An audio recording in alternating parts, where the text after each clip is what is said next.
बयखौबो खुलुमबाय आंनि इउटुब चेनेलनिफ्राय साक्षी प्रडाक्शन इउटुब चेनेलनिफ्राय बयखौबो खुलुमहरबाय।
नायदो लोगोफोर आंनि भिडिअखौ बयबो सापर्ट खालामदो नायदो।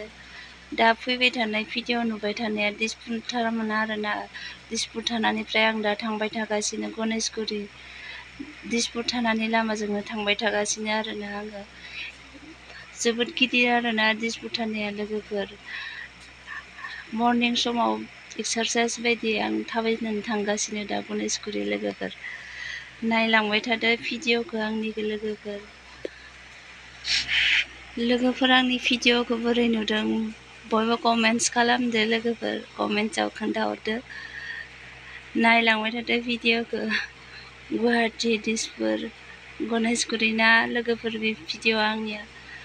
नायलांबाय थादो लोगोफोर सापर्ट खालाम बयबो अननानै। बोरै नुखो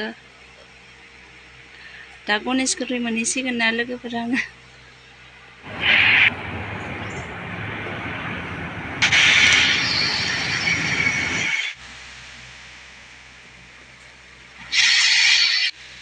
लोगोफोर आं दा गणेशगुरि मोनफैबाय आरोना। बयखौबो खुलुमबाय जोब्बाय आंनि भिडिअआ एसेनोसै। बयबो सापर्ट खालाम।